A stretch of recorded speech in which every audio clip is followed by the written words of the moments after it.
Hi, I'm Mayor Joe Jaworski, and it's a beautiful spring day here in Galveston, Texas. March 26th, the weather's perfect. I'm on the seawall with the Pleasure Pier in the background.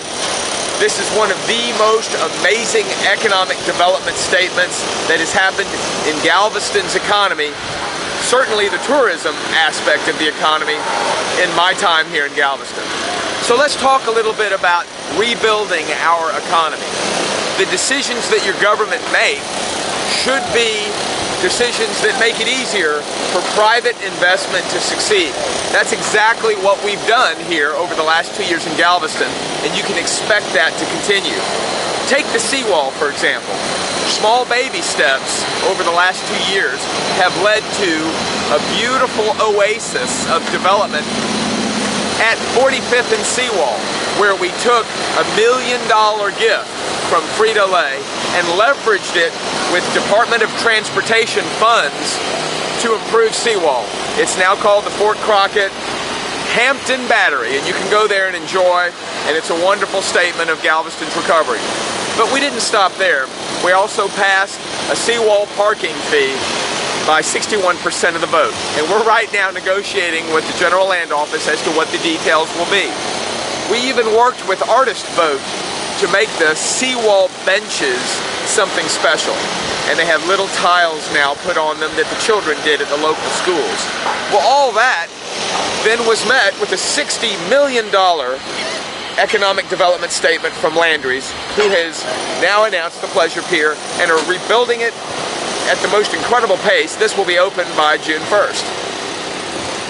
This will create over 600 jobs for Galveston. The sound that you hear me competing with is the sound of progress.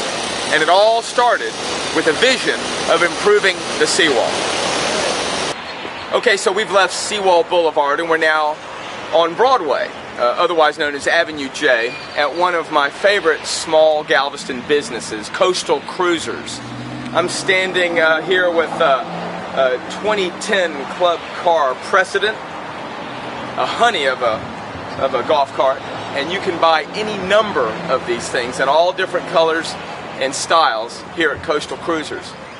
Now, it was only a year ago that Doug Smith and David Watkins came to me saying, Mayor, we have a problem with the city of Galveston. They had opened at a different location across the street here, across Broadway, and turns out the rules of our great city did not allow them to place their cruisers, their golf carts, out in front of the building where potential customers can see them, become interested as they drive by, pull over and try and buy one.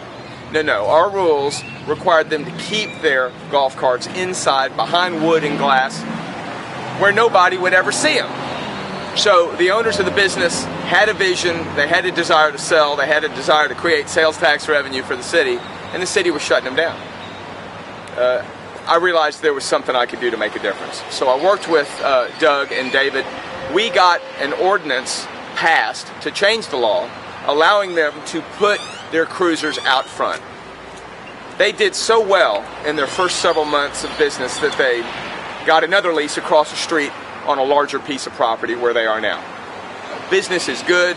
I just spoke to Holly Darden, the office manager. They employ mechanics here, and it's a family-owned business, and the future is very bright for them.